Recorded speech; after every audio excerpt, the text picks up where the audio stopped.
Bonjour à vous tous. Cette vidéo, ou plutôt ce podcast, s'occupe de comment élever sa vibration, quelles qu'en soient les raisons. La vibration est un état dans lequel on se trouve de moment en moment et qui dépend de plein de facteurs.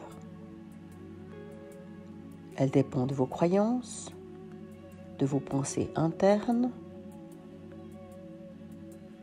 et de vos systèmes éducatifs et sociaux, culturels et religieux. Par contre, elles n'ont pas besoin de dépendre de tout ça. Si vous avez déjà fait le ménage, votre vibration peut être très différente. L'humanité en tant que système a une vibration autour des 200 et vous trouverez les échelles vibratoires dans le livre du docteur David Hawkins sur la force versus le pouvoir. C'est une échelle qui va du plus dense au plus léger, de la honte à l'illumination, en passant par des états d'amour. L'objectif de chacun d'entre nous est d'éviter d'être dans les basses vibrations, honte, colère, culpabilité. Et pour beaucoup d'humains sur cette planète Terre, la honte et la culpabilité font partie de leur quotidien. Pourquoi ? Parce qu'ils pensent qu'ils sont nuls, parce qu'ils ont cru ceux qui leur ont dit, parce qu'on leur a fait certaines choses et ils pensent que c'est eux le problème, etc., etc. L'objectif de cette vidéo, podcast, n'est pas de vous aider en tant que tel à savoir où vous vous trouvez. Ceci fera probablement partie d'une autre vidéo, mais de comment élever sa vibration quand on ne se sent pas bien, quand il y a des phénomènes intercurrents, psychiques ou même physiques qui interfèrent avec qui vous êtes. Je vous rappelle que sur un plan spirituel, vous êtes responsable de tout ce qui vous arrive. Et en tant qu'humain ici et maintenant, vous êtes responsable aussi de ce qui arrive dans le collectif. Responsable ne veut pas dire c'est de votre faute. C'est une responsabilité ou une co-responsabilité que l'on prend en observant et en prenant un pas en arrière de tous les états dans lesquels l'humanité peut passer ou transiter. Afin d'élever sa vibration, il va être donc nécessaire d'observer sa vibration. Dans quoi je me trouve? Comment je me sens? Qu'est-ce que je pense de moi, de l'autre?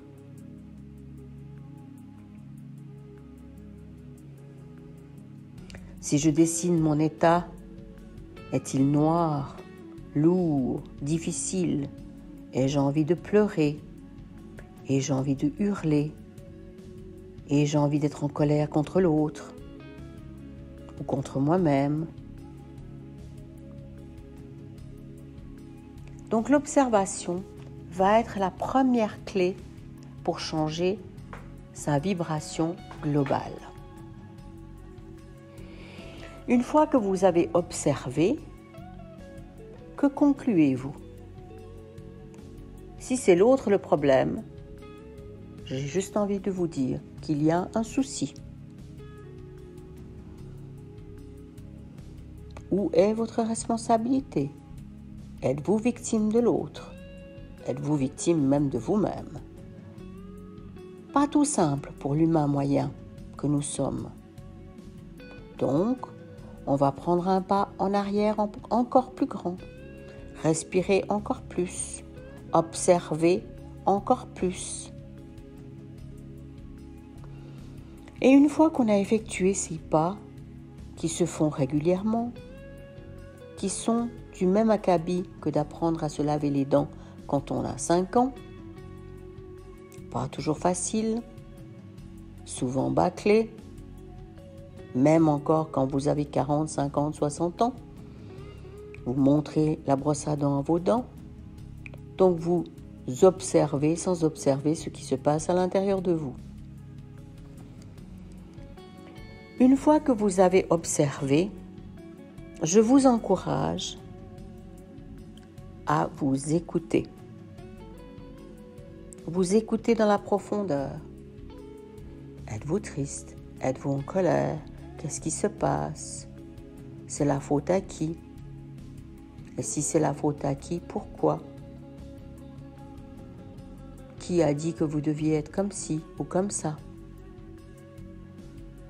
Donc prenez du recul et là je vous encourage à tenir un journal.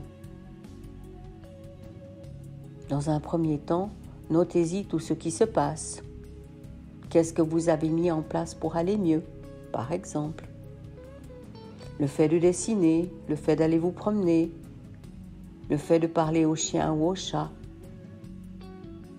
Et attention, l'esservelage à travers un objet comme la télévision, les jeux vidéo, peut être porteur, mais ne vous amènera jamais, mais jamais la même chose que si vous prenez du temps pour vous occuper de vous. Donc la première chose, c'est de prendre soin de soi. Honorer l'être que vous êtes dans sa totalité. Celle qui est victime, celle qui pleure, celle qui en peut plus, celle qui accuse la belle-mère, celui qui, etc. Et vous verrez, il y en a. Prenez cet enfant que vous êtes dans les bras. Prenez cette partie de vous qui est en souffrance. Cajolez-la. Écoutez-la. Regardez-la.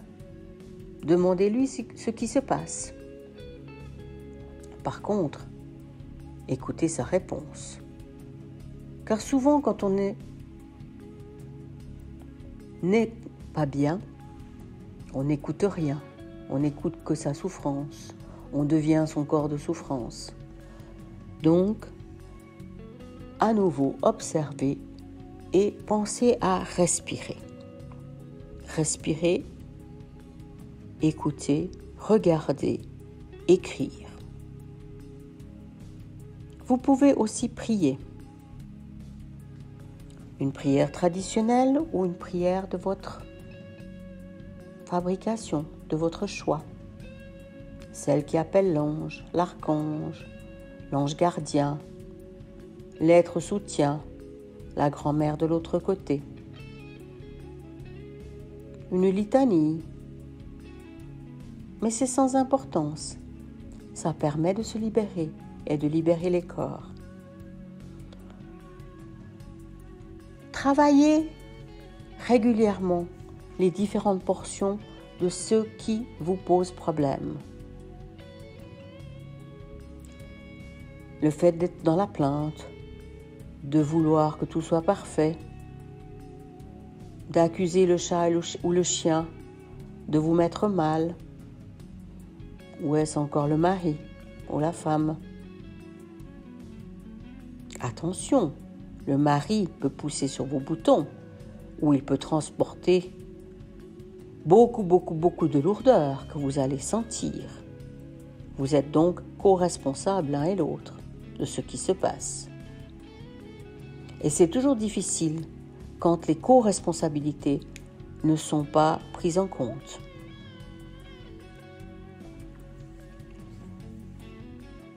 Plus c'est difficile, plus vous avez besoin de voir ce qui va bien et de prendre en compte ce qui va bien. Et plus c'est difficile de prendre en compte ce qui va bien. Tenez un journal de gratitude, un journal de pardon. Non pas j'ai pardonné à mes ennemis, j'ai gardé toute la liste. Oh non. Mais juste l'acceptation que vous avez une responsabilité complète dans votre part de la problématique. Dans votre part, je vous rappelle. Allez vers l'acceptation. Faites une prière de type Ho'oponoponopono ou d'autres types de prières. Dessinez. Prenez de la pâte à modeler. Changez vos idées. Changez votre mode de pensée. Tout en acceptant que ce mode de pensée était là et qu'il a besoin d'être accueilli, aimé, pour être transformé et transmuté. Tout est dans la transmutation. Je vous encourage toujours de garder la bienveillance. Une bienveillance et une gentillesse vis-à-vis de vous-même. En apprenant à être gentil et bienveillant avec vous-même, et je ne parle pas de cette mièvrerie, de le monde, tout le monde est gentil, tout le monde il est beau, le monde des bisounours. Non, non, non, non, non. Mais juste une douceur face à vous, face à vos difficultés, face à cette partie de vous en grande souffrance, qui a besoin d'être accueillie et accompagnée vers plus de lumière. Respirez, respirez de manière consciente, marchez de manière consciente, mangez de manière consciente. Ce sont tous des moyens pour honorer l'être que vous êtes. Vous êtes d'abord un être spirituel, un être de lumière, un être éclairé, qui vient dans une histoire humaine, dans un corps humain, dans une lourdeur et une densité humaine, et qui vient pour transmuter toute cette partie humaine, pour la ramener vers sa partie spirituelle. Difficile périple, même très difficile. Donc vous allez avoir besoin de beaucoup de mansuétude, d'abord pour vous. Je vous rappelle que c'est toujours d'abord vous. Non pas de manière nombriliste, mais si vous ne pouvez pas vous aimer vous, comment voulez-vous même commencer à aimer autres? Et d'une certaine manière, vous et autres, c'est la même chose. Ça dépend du plan sur lequel vous le regardez. Une dernière chose que vous pouvez faire, c'est purifier les lieux en mettant de la musique, une musique vibratoirement élevée,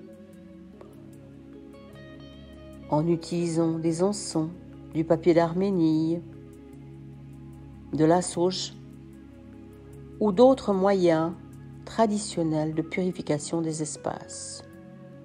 Et je vous rappelle aussi que faire le ménage est un moyen de purifier. Bien sûr, vous travaillez sur le plan physique, mais en faisant le ménage, en rangeant, en enlevant les minons, les affaires partout, les chaussettes sales, vous nettoyez et vous purifiez l'espace. Et en même temps, vous vous purifiez vous-même. Notez quand vous faites du ménage. Après un petit moment, vous vous sentez mieux et vous ne savez même pas pourquoi.